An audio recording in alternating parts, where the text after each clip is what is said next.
Panglima TNI Jenderal Agus Subianto meralat keputusan mutasi perwira tinggi TNI. Ralat mutasi ini pun memantik tuduhan politisasi. Kapuspen TNI Brigjen Kristome Sianturi menanggapi pembatalan mutasi Letjen Kunto Arief Wibowo yang merupakan anak mantan Wakil Presiden Tri Sutrisno. Kapuspen bilang, pembatalan disebabkan ada perwira tinggi yang masih bertugas dalam jabatan sebelumnya sehingga belum bisa dimutasi. Ia pun menegaskan, tidak ada unsur politisasi dalam pembatalan mutasi ini, meski hanya selang sehari. Iya, artinya kan 1 hari itu cukup lama loh Mbak ya. Artinya kan perkembangan dinamika ini kan juga cukup berubah-berubah ya. Setelah kita lihat kembali, setelah staf menilai kembali kok ada tugas yang memang masih harus dikerjakan oleh pejabat yang bersangkutan dikaitkan dengan perkembangan situasi hari ini gitu ya. Kan sudah ada perkembangan dari tanggal 29 sampai 30. Oh ternyata masih ada nih yang belum selesai dan dikaitkan dengan perkembangan ancaman atau dinamika situasi saat ini. Makanya bahwa kita putuskan bahwa kalau memang tidak bisa bergeser para parti ini berarti rangkaian itu tidak bisa bergerak. Nah itulah yang membuat pertimbangan-pertimbangan itu sehingga perlu dikeluarkan revisi. Tidak ada kaitan dengan yang lain. Gitu, Pak. Anggota Komisi 1 DPR fraksi PKB Oleh Soleh punya catatan soal mutasi TNI ini. Dia meminta TNI tidak buru-buru mengeluarkan keputusan mutasi yang belum final, sehingga tidak bisa disalahkan juga bila ada pihak yang menyebut adanya politisasi dari pembatalan mutasi Letjen Kunto Arief. Pertama, memang karena kebocoran keputusan yang belum final. Yang kedua, timeline yang kurang tepat gitu. Nah ini menjadi sebuah catatan mungkin bagi internal TNI.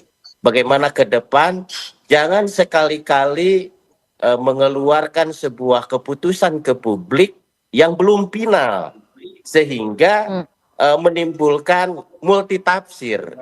Kita juga tidak bisa menyalahkan orang berpendapat bahwa ini ditarik-tarik kepada politik. Kita juga tidak bisa menolak orang berpendapat bahwa ini ada kepentingan personal. Sementara itu, pengamat politik Adi Praitno berpendapat tidak dipungkiri publik bakal menduga mutasi Letjen Kunto ada unsur politisasi karena posisinya sebagai anak Tri Sutrisno. Dan tentu supaya tak ada spekulasi-spekulasi liar yang kemudian terus berkembang yang dikait-kaitkan dengan situasi politik yang berkembang saat ini. Oleh karena itu wajar kalau kemudian pembatalan mutasi awalnya dimutasi tapi tidak dilakukan terutama dengan nama Kunto Arief Wibowo itu dikaitkan dengan posisi politik hari ini terkait dengan soal upaya untuk bagaimana mengganti Wakil Presiden Republik Indonesia. Oleh karena itu kita berharap di kemudian hari semoga persoalan-persoalan apapun yang ada di lingkungan tentara, di lingkungan yang lain tak ada hubungannya dengan unsur-unsur politik.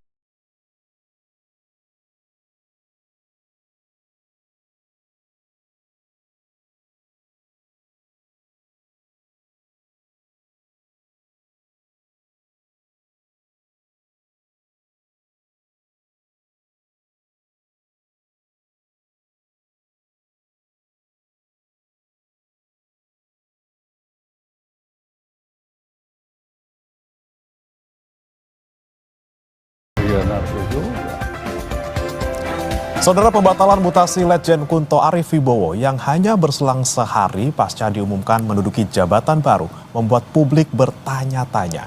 Meski TNI sudah menegaskan tidak ada unsur politik di balik pembatalan mutasi anak mantan Wapres Tri Sutrisno ini, tapi benarkah? Nah, kita akan ulas bersama dengan anggota Komisi 1 DPR RI fraksi PDI Perjuangan, Majen Purnawirawan TB Hasanuddin sudah hadir di studio. Selamat pagi, Kang TB. Selamat pagi. Selamat pagi. Kemudian ada juga yang hadir di studio Mas Adi Praitno, Direktur Eksekutif Parameter Politik Indonesia. Selamat pagi Mas Adi. Selamat pagi Mas. Baik, siap. Dan hadir juga melalui sambungan daring saudara, ada Soleman B. Ponto, Kabais TNI 2011-2013. Selamat pagi Pak Soleman. Selamat pagi Pak TB. Selamat pagi. Ini reuni Selamat pagi Pak Adi. Pak Soleman dengan Kang TB. Tapi saya ke Pak Soleman dulu. Pak Soleman, ini lagi gonjang-ganjing nih ya beberapa hari terakhir. Oke lah, kita tahu ini sesuatu hal yang sangat lumrah terjadi di tubuh TNI, rotasi dan segala macam. Tapi yang jadi pertanyaan kemudian yang dirotasinya siapa, ini anaknya siapa, dan dalam momentum seperti apa gitu ya. Nah kalau Pak Soleman sendiri melihatnya seperti apa Pak? Jadi ini buktinya bahwa TNI juga tidak sedang dalam keadaan baik-baik saja. Oke. Sama kan? Nah, ini sudah bukti yang paling jelas bahwa TNI sedang tidak baik-baik saja. Kita bukan melihat siapa yang digeser, tetapi sistemnya. Artinya ada sistem yang tidak main di sini. Yang disampaikan tadi pembukaan Kadispen, TNI itu ada yang namanya Wanjakti. Jadi kalau sudah lewati Wanjakti, itu sudah pasti, tidak mungkin tidak pasti, itu. Nah, lalu yang kedua, kalau kita bisa lihat di sini, itu tidak hanya berdiri sendiri, ada Angkatan Laut yang dipindahkan, dipensiunkan menjadi Angkatan Darat. Itu Kababinkum, Kresno Bentoro, tiba-tiba jadi Angkatan Darat. Lalu yang ketiga, dalam surat keputusan itu, biasanya surat keputusan itu tidak ditembuskan kepada yang bersangkutan. Sekarang ditembuskan kepada yang bersangkutan hanya 6, 8 atau berapa itu. Kenapa tidak semua? Artinya ini memang tidak baik-baik saja ini. Yang terjadi apa? Yang di atas jalan sendiri, yang di bawah ogah-ogahan. Ini kalau saya melihat, Pak Sanudin nanti bisa menjelaskan. Yang di bawah itu dibiarin aja itu. Bagaimana baru kali ini terjadi seorang Kababinkum loh, itu Angkatan Laut, tiba-tiba pensiunnya jadi Angkatan Darat. Nah, artinya di dalam ini sedang tidak baik-baik saja. Itu buktinya. Oke, memang kita lihat tidak hanya soal satu orang saja, tapi secara keseluruhan ini sedang tidak baik-baik saja, betul Kang TB kalau melihatnya? Iya, jadi sangat tidak baik-baik saja. Pakai sangat. Pakai sangat, Bang. Saya akan kembali kepada aturan perundang-undangannya. Di dalam Undang-Undang Pertahanan pasal 17 itu tercantum, ya, begini bunyinya. Presiden mengangkat Kepala Staf Angkatan Darat, Kepala Staf Angkatan Laut, Kepala Staf Angkatan Udara atas usulan Panglima TNI. Clear. Jadi Panglima TNI hanya mengusulkan Angkatan Kasad, Kasal. Jadi kalau dia mengusulkan yang lain, boleh. Termasuk mengusulkan Jenderal Kunto. Oke, titik di situ dulu ya. Oke. Kemudian naik ke atas Undang-Undang Dasar pasal 10. Presiden penguasa tertinggi atau memegang kekuasaan tertinggi atas Angkatan Darat, Angkatan Laut, dan Angkatan Udara. Oke, clear. Jadi Panglima TNI, garis hierarki dan komandonya dari Panglima TNI hanya Presiden. Oke. Republik Indonesia. Oke, sekarang dalam hal mutasi Jenderal Kunto, ya. Yang pertama, Jenderal Kunto sebagai pejabat struktural, kalau tidak salah waktu itu menjadi Pangdam Siliwangi, membuat surat tulisan yang kemudian di-share, dikirim ke Kompas. Kemudian tersiar kemana-mana, lalu saya melihat, ya, ada sebuah situasi yang mungkin kurang pas untuk presiden. Oke. Lalu keluarlah surat mutasi, beliau dimutasikan menjadi staf. Ya. Di situ boleh tidak? Boleh. Presiden sebagai, ya, memegang kekuasaan tertinggi. Jadi sampai di situ Presiden ke-7 boleh. Oke. Kemudian setelah itu Presiden ke-7 turun, diganti oleh Presiden ke-8. Ya. Lalu dimutasikan lagi, naik kepada menjadi Panglima Kogab Wilhan. Ya, oke. Di situ Presiden boleh, Presiden dapat memerintahkan ini. Nah, sekarang setelah menjadi Panglima Komando Gabungan, nah di situ lalu dimutasi. Nah, ini lalu dimutasinya itu menjadi staf ahli Kasad, di Kasad, ya. Ini boleh tidak? Menjadi pertanyaan sekarang, ya. Panglima TNI memutasikan yang bukan Kasad, Kasal, ya, boleh memutasikan Jenderal Kunto, boleh. Tetapi masalahnya, apakah itu sudah sesuai perintah dari Presiden? Nah, di sini atas perintah siapa? Nah, konon itu yang menjadi penggantinya itulah mantan ajudan Presiden ke-7. Berarti Panglima TNI ini atas arahan dan mungkin quote atas perintah Presiden ke-7. Ini yang tidak benar. Ini ada indikasi Tidak gitu ya, benar. walaupun belum ada buktinya gitu ya, orang TB ya. Betul. Nah, sekarang kalau memang ini komunikasikan saja. Komunikasikan saja ya kepada presiden baru. Nah ini kenapa kemudian terjadi, bisa jadi ada dalam tanda kutip arahan dari pihak tertentu, tapi kemudian sudah terlanjur diteken, sudah terlanjur keluar, mungkin ada kekuatan lain, mungkin dari sini dari Pak Prabowo mungkin sebagai panglima tertinggi. Kalau kemudian setelah keluar surat keputusan dan 5 hari kemudian diralat, ya hanya satu yang meralat dan memiliki kewenangan di atas Panglima TNI adalah Presiden. Andaikan itu Presiden Bapak Prabowo yang kemudian memerintahkan, sah. Boleh. Sah, karena Panglima tertinggi. Mengembalikan ke jabatan itu. Karena beliau ya sebagai penguasa tertinggi. Ya, jadi boleh. Yang saya tidak habis pikir bagaimana Panglima TNI masih diintervensi oleh seorang sipil. Ini bahaya. Ini yang menjadi pertanyaan saya ke Mas Adi nih Mas. Berarti yang selama ini orang-orang bilang ada power lain, matahari kembar tuh gimana tuh Mas? Berarti ada power lain yang mengintervensi di sini gitu loh. Boleh kita sebut, ya saya nggak mau sebut langsung, tapi oke lah, semua sudah bertahu. Seperti apa Mas Adi membacanya nih?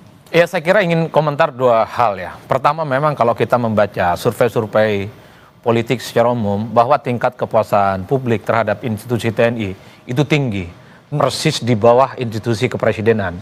Itu bisa mencapai 80%. Apa yang kemudian membuat persepsi publik begitu puas atas kinerja TNI selama ini? Karena memang TNI itu tidak pernah dinilai cawe-cawe ataupun punya irisan yang cukup kuat dengan urusan-urusan politik apapun.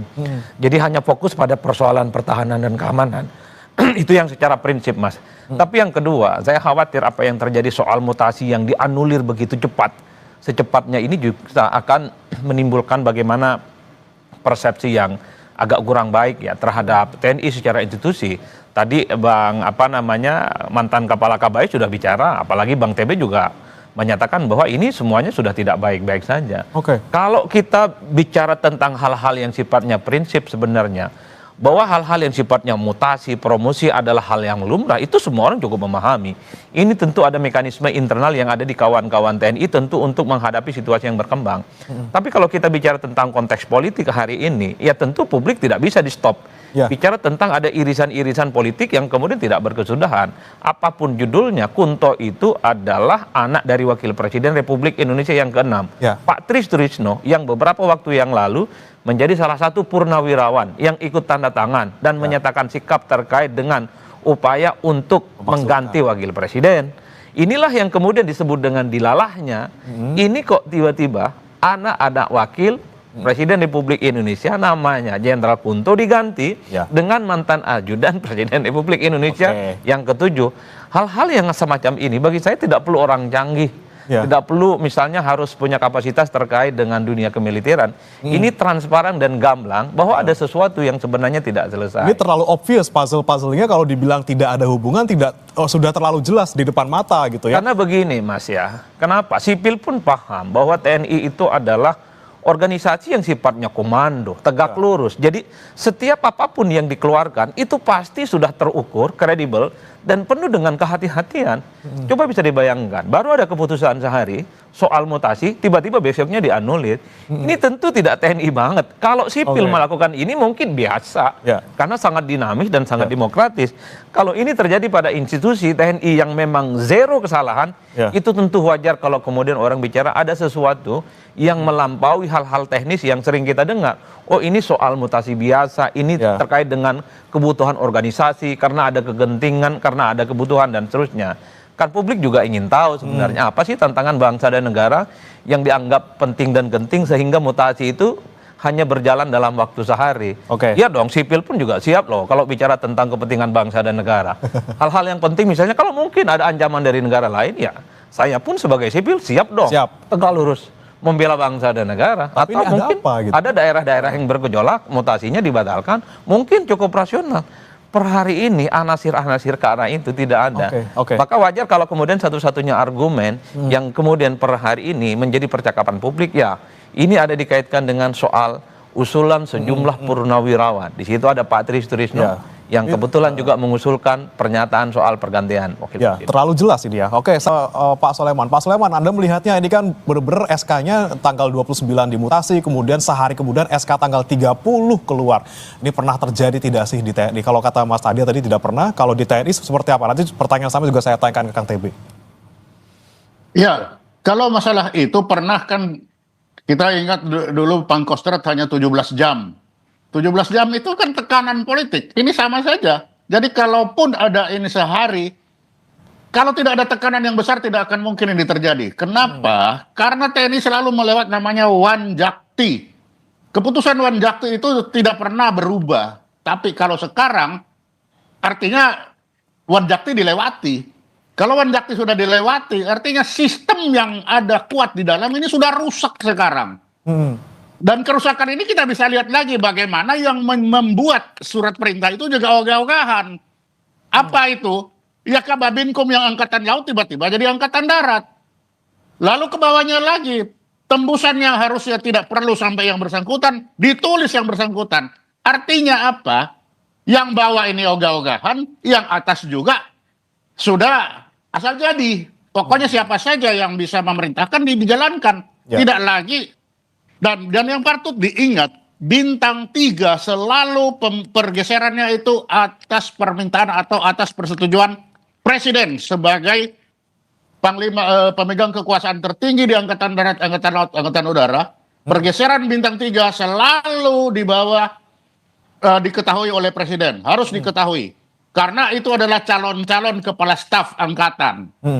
Sehingga kalau ini tiba-tiba seperti begini, ya kita tidak bisa melihat bahwa ini hanya sesuatu yang biasa saja. Ini sesuatu yang luar biasa. Dan kalau saya melihat juga, ini salah satu akibat dari Undang-Undang TNI yang memperpanjang perbintangan ini supaya pensiun lebih panjang. Yang bawah ini ogah-ogahan. Ya udah kita cungkil aja, yang atas biar aja cepat geser dia. Biar kita juga cepat naik. Jadi ini sudah tambah rusak ini sistem ini. Ini sesuatu yang luar biasa, Kang TB. Kemudian tadi disebut juga Wandikti seperti tidak punya taji lagi seperti itu. Wanjakti. Ya, Wanjakti.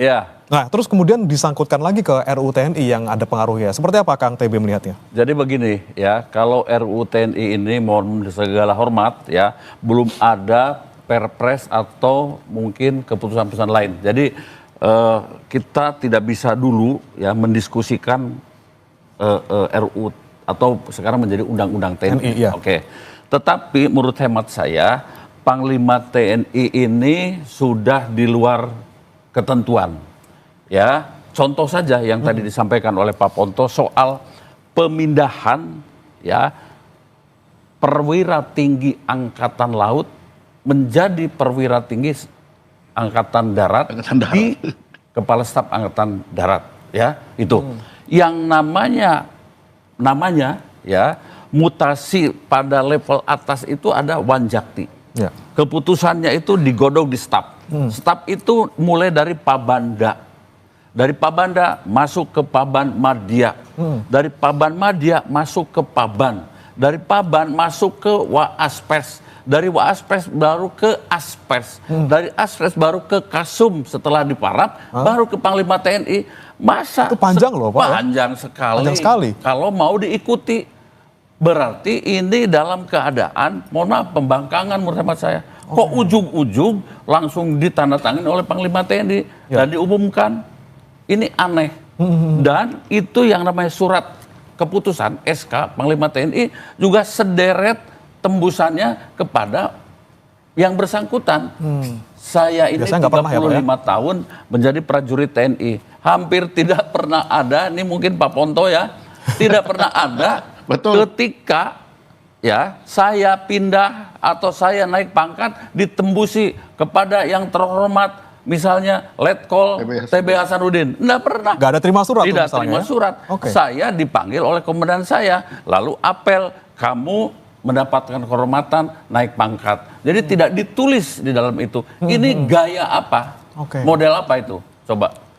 Ya itu saya juga tidak bisa menjawab, yang menjawab Kang TB sebenarnya kan, Kang TB yang ada di sana. Tapi saya mau tanya ke Mas Adi kalau Anda melihat ketika nih di antara tanggal 29 kemudian berubah di tanggal 30 SK-nya, ini ada apa nih sebenarnya Mas? Apakah misalnya kok kayak gini nih misalnya Pak Prabowo nih, saya anggap Pak Prabowo ini melihat ini seperti apa? Ini ada apa? Ini kok kemarin ada mutasi? Wah nggak bisa nih, ini lagi kondisinya momentumnya lagi tidak pas gitu. Anda melihatnya gimana nih Mas? Emang ada kekuasaan Pak Prabowo yang ini ditunjukkan misalnya untuk kayak saya masih punya taji di sini, jangan sampai saya membiarkan sesuatu yang tidak disukai dalam tanda kutip oleh publik terjadi seperti itu. Ya, bagi saya sebenarnya secara prinsip, semoga tidak ada sesuatu yang serius. Ini murni misalnya soal kebutuhan organisasi untuk menghadapi begitu banyak dinamika dan perkembangan zaman lah. Tapi kan suatu hal, kenapa ini berubah secara drastis dalam hitungan sehari misalnya? Kita kan sering mendengar Mas, no viral no justice. Jadi ketika ada mutasi dari Kunto kemudian digantikan oleh mantan presiden Republik Indonesia, kan orang semua ramai bicara, semua lini masa. Media sosial, media cetak, kemudian koran, TV, semuanya bicara. Ini ada indikasi-indikasi yang terkait dengan situasional politik yang berkembang hari ini. Nah, praktis setelah kegaduhan itu muncul, berubah secara drastis, ada penganuliran terkait dengan mutasi itu. Artinya apa? Kalau tidak gaduh ini netizen yang bawel, yang cerewet, saya kira ini akan terjadi begitu saja. Nah, inilah yang saya kira, kalau kita misalnya mendengarkan Bang TB tadi, ataupun Bang Punto ya, satu hal yang prinsip, kalau undang-undang itu sudah menjadi guidance dalam sebuah sistem meritokrasi, dia itu mestinya harus diletakkan di atas segala-galanya. Bukan power, bukan politik yang kemudian akan mengubah segala apapun yang itu bertentangan dengan kaidah-kaidah yang justru akan menimbulkan sesuatu yang tidak baik. TNI harus kita akui sebagai institusi yang per hari ini sebenarnya itu sangat jauh dari anasir-anasir politik dibandingkan dengan institusi-institusi pemerintahan yang lain, dibandingkan dengan institusi-institusi negara yang lain. Itulah yang saya selalu mengatakan. Oleh karena itu, saya berharap betul siapapun yang punya kekuasaan terhadap TNI, jangan lagi misalnya mengintervensi cawe-cawe yang hal-hal ini tidak sesuai dengan prosedur yang kemudian berlaku.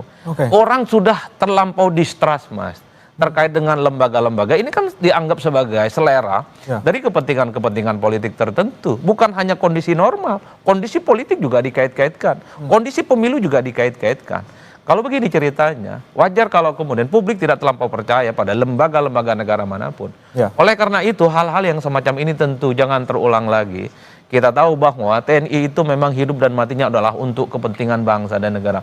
Bukan untuk kepentingan-kepentingan yang lain dan bukan untuk kepentingan kelompok-kelompok tertentu. Inilah yang saya sebut ihdinas sirotol mustaqim. Kembalilah ke jalan yang benar, bahwa TNI itu hanya mengabdi kepada bangsa dan negara dan penguasa tertinggi adalah Presiden Republik Indonesia hari ini dan bukan presiden-presidenan yang lainnya. Oke. Jalan yang lurus tadi, poin yang lucu, ya bukan lucu ya, itu poin yang menarik ya tadi, siratul mustaqim ke yang lurus gitu. Tapi saya mau nanya ke Pak Soleman. Pak Soleman, kalau sekarang yang sudah diputuskan gitu ya, dianulir gitu, di dalam tanda kutip ditangguhkan gitu SK mutasinya, ini apakah sudah sesuai dengan jalan yang lurus, tidak jadi dimutasi atau ditunda mutasinya seperti itu? Ya sekarang itu semua jalannya sudah jalan yang nggak benar yang ditim. Seharusnya kalau itu bukan dianulir begitu, tetapi yang lama dicabut, diganti. Tetapi ini kan hanya bilangnya, tidak jadi. Lah ini kan seperti main-main itu. Dibilangnya malah ditunda Pak, nanti 3 bulan dibahas lagi, bisa jadi balik lagi mutasinya gitu. Nggak bisa jadi, harusnya kan dicabut. Bahwa yang ini dicabut, lalu ditempatkan kembali. Kalau ini hanya bilang nomor 4 ini terjadi kekeliruan, dicabut. Lah ini mengaku terjadi kekeliruan ini juga kan memperlihatkan tidak sedang dalam baik-baik saja. Bagaimana kok karuan sekalian, ini sudah jadi, diangkat kembali. Itu akan lebih tegas bahwa ini keputusan kita mengangkat kembali. Tetapi ini terjadi kekeliruan. Nah, kekeliruan ini diakibatkan oleh apa? Tidak mungkin keliru ini kalau tidak ada tekanan yang besar. Karena tentara sudah punya sistem yang kuat. Jadi keliru ini karena ada tekanan. Jadi kita tidak bisa lagi bilang TNI sedang baik-baik saja sekarang. Sangat disayangkan. Penyakit tidak sedang baik-baik saja ini juga terjangkit di TNI sekarang ini. Lalu bagaimana nanti kita melihat ke depannya seperti apa membuat TNI kembali baik-baik saja dan tidak ada lagi dalam tanda kutip blunder seperti ini. Kita akan bahas lengkapnya saudara bersama 3 narasumber kami di Sapa Indonesia Pagi. Usai jeda berikut.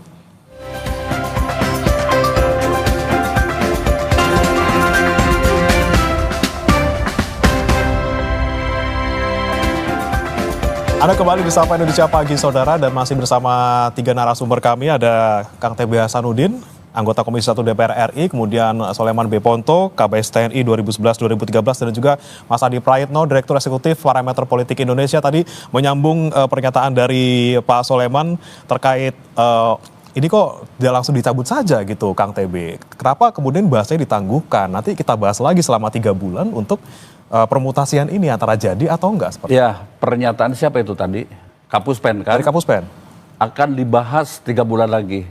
Ya bikin rame lagi lah. Oke. Begitu. Membuat situasi menjadi tambah hangat.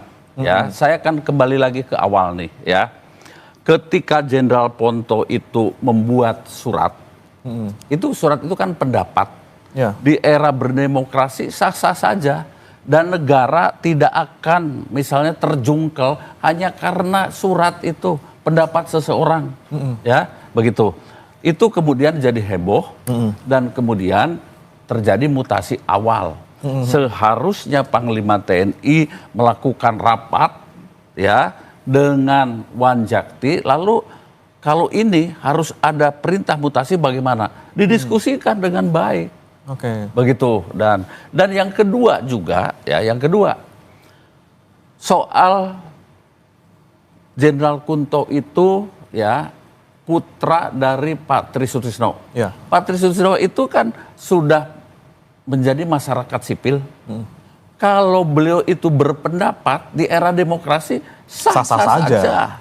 Dan menurut hemat saya hubungan keluarga ada, tapi hubungan politik belum tentu.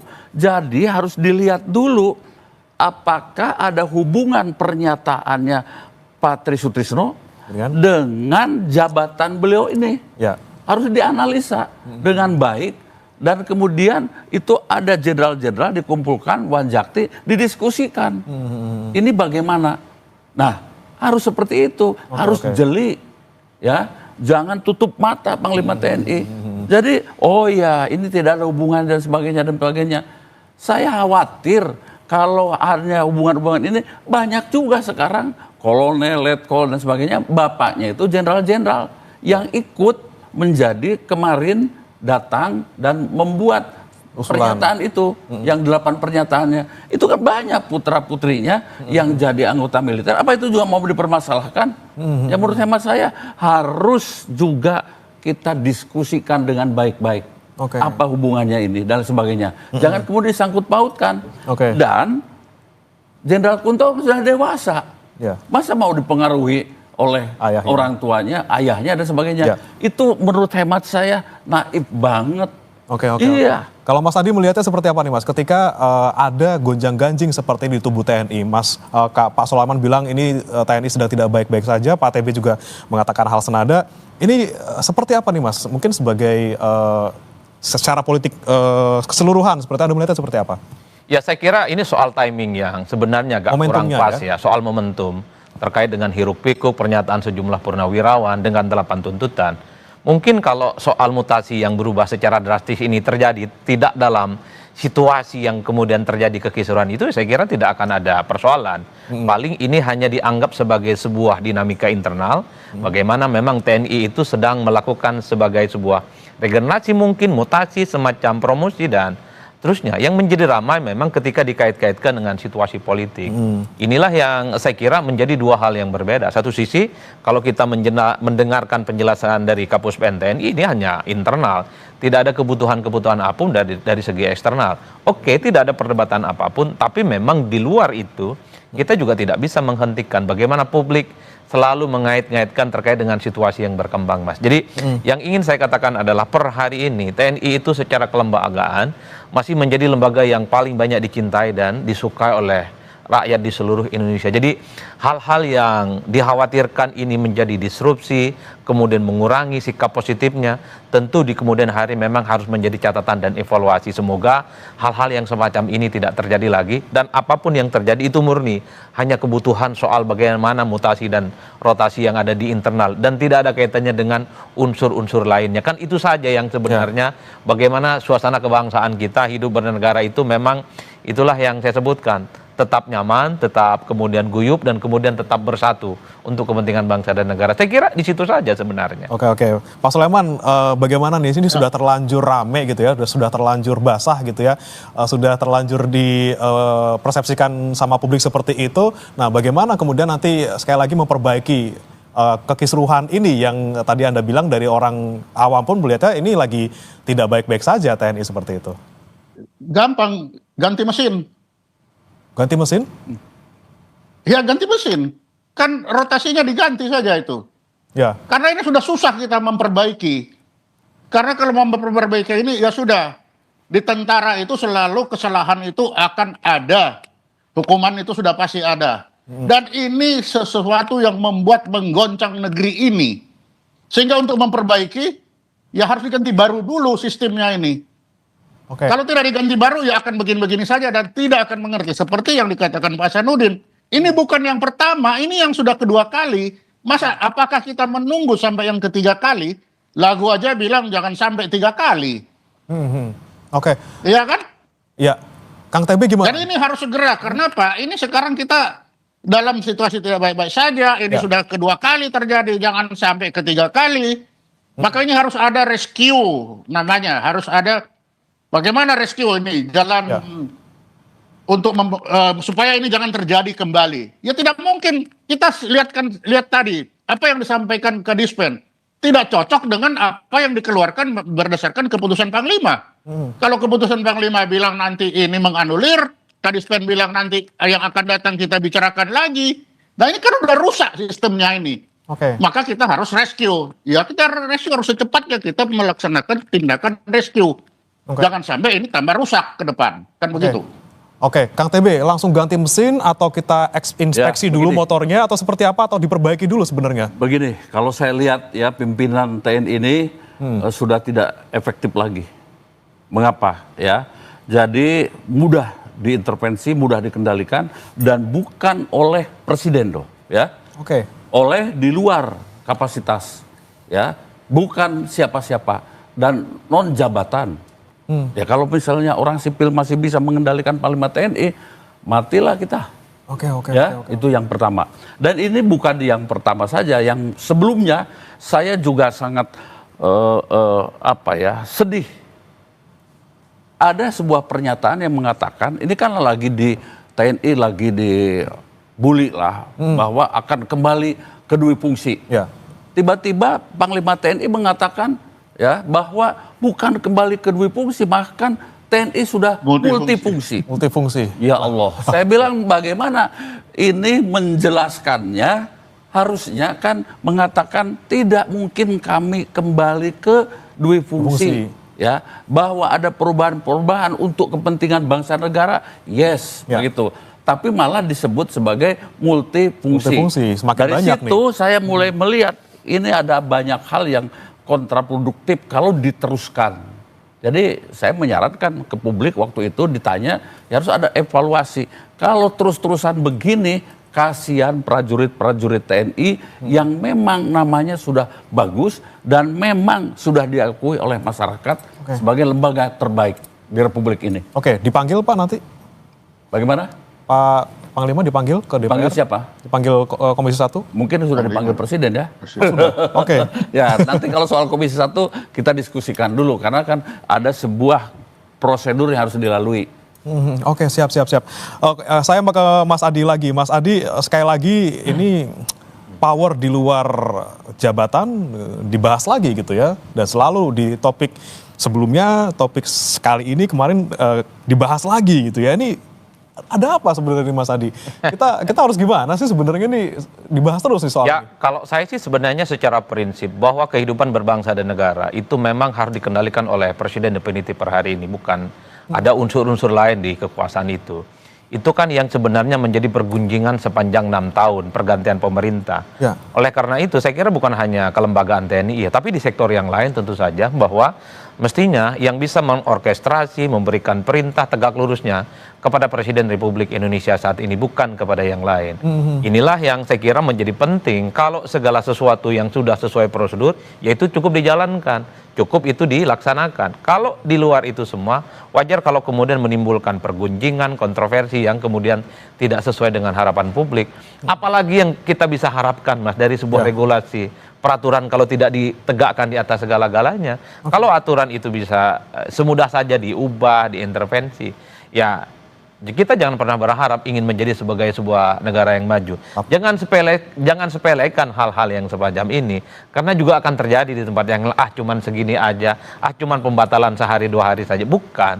Saya selalu mengatakan, untuk apa capek-capek bikin undang-undang, kawan-kawan di DPR berhari-hari, kadang juga dibully oleh netizen dan kelompok kritis, tidak transparan, tidak melibatkan publik. Kalau at the end, undang-undang yang sudah ada, regulasi yang sudah ada, yang dibuat begitu susah payah, itu kemudian tidak menjadi kaidah dasar yang dijalankan. Karenanya bagi saya, kalau ingin baik kehidupan berbangsa dan negara, secara etik politik, ya memang harus didasarkan pada guidance konstitusi dan undang-undang. Saya kira di situ saja sih sebenarnya. Tapi kondisinya sulit nih Mas Adi, karena ya tadi masih ada itunya mantannya ini, mantannya itu, nah itu gimana ya Mas ya? Kondisinya sulit sekali sekarang kalau saya melihat. Enggak, bagi saya kekuasaan itu kan berganti setiap 5 tahun, Mas.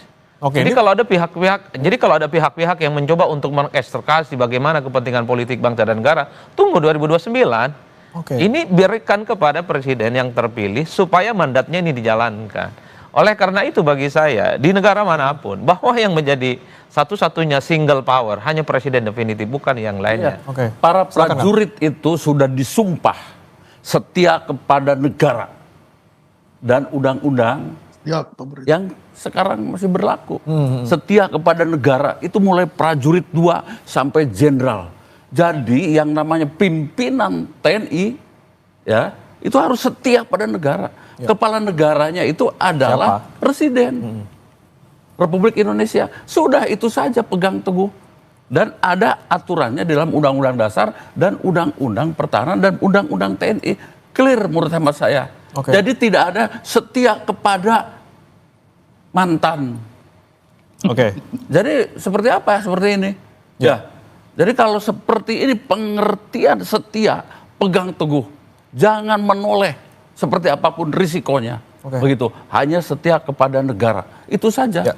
Jadi kembali lagi, saya berharap pegang teguh prinsip-prinsip dasar apa yang sudah ditanamkan sejak kami dari Akademi Militer. Dan itu sudah sangat mendasar dari sangat mendasar. Awal masuk TNI. Tiap malam kami disumpah membaca sumpah sebelum tidur. Setiap apel malam, begitu. Bahkan pagi hari juga ada mengucapkan Sabta Marga, sumpah prajurit. Masa itu tidak melekat sesudah berpangkat bintang 4? Siap. Saya terakhir ke Pak Sulaiman, silakan. Terakhir singkat saja sebelum kita tutup, Pak Sulaiman. Ya, mengulangi Pak Syarudin, memang sumpah kita itu yang setia kepada pemerintah dan negara kesatuan Republik Indonesia. Jadi tidak setia kepada yang lain-lain. Jadi untuk itu, karena TNI ini berpegang kepada sistem, mari kita perkuat sistem ini lagi. Ini bukan karena manusianya, tetapi ini karena sistem yang harus ditegakkan. Kalau nanti surat keputusan Panglima ini sudah tidak dihormati lagi secara intern, tidak hanya keluar intern, rusaklah tentara ini. Kalau tentara rusak, rusaklah negeri itu. Ini, karena itu marilah kita kembali. Siapa yang bisa memperkuat ini? Segera kita perkuat sistem ini, supaya kita bisa memiliki tentara yang kuat, yang tidak dipengaruhi dari mana-mana saja. Demikian. Baik, saya terakhir sekali lagi ke Mas Adi, terakhir singkat saja Mas Adi, bagaimana nih kemudian bisa pemerintah memperbaiki situasi dan juga pandangan publik yang sudah terlanjur, kemudian kepercayaannya menurun karena ada polemik seperti ini. Terakhir aja Mas. Ya saya kira konstitusi itu adalah panglima dalam menjalankan kehidupan berbangsa dan negara. Kalau konstitusi gampang-gampang misalnya diakal-akalin, diubah-ubah, saya kira itu agak rumit. Ini bukan hanya soal terjadi per hari ini, Mas, tapi terkait dengan politik, sosial, ekonomi. Yang ingin saya katakan adalah sebuah negara itu menjadi konsisten, kemudian dia akan konsisten menjadi negara yang maju. Kalau semua regulasi yang sudah dibuat itu dijalankan, saya kira di situ konteksnya. Jangan ada lagi fatsun politik di luar kekuasaan dan presiden definitif. Itu yang sebenarnya kita sampaikan sejak bertahun-tahun yang lalu, bahwa jangan oranglah yang kemudian mengikuti apa kekuatan di luar konstitusi yang sudah ada. Jadi konstitusi itu siapapun pemimpinnya, siapapun orangnya, itu harus ditegakkan di atas segala-galanya. Saya kira di situ konteksnya. Oke. Dan ini sering diulang-ulang kok. Cuman prakteknya memang agak beda. Jadi dalam istilah filsafat yang disebut dengan the science and the solent. Jadi apa yang menjadi kenyataan dengan harapan itu seringkali berbeda-beda. Harapannya adalah sesuai dengan aturan, Undang-Undang Dasar 45, undang-undang yang lainnya. Tapi dalam prakteknya memang kita tahu selalu jauh panggang dari api. Kuncinya kembali ke konstitusi ya Mas Adi. Oke, baik, terima kasih Mas Adi Praetno, Direktur Eksekutif Parameter Politik Indonesia. Sebelumnya juga ada Pak Suleman B. Ponto, KBS TNI 2011-2013. Dan Kang TB Hasanuddin, terima kasih sudah bergabung bersama kami di Kompas TV, anggota Komisi 1 DPR RI. Dan saudara, jangan beranjak, kami akan kembali dengan informasi lainnya terkait dengan sejumlah rumah rusak hingga membuat sebagian warga terpaksa mengungsi usai bencana tanah bergerak melanda Dusun Sukaasih, Sumedang, Jawa Barat.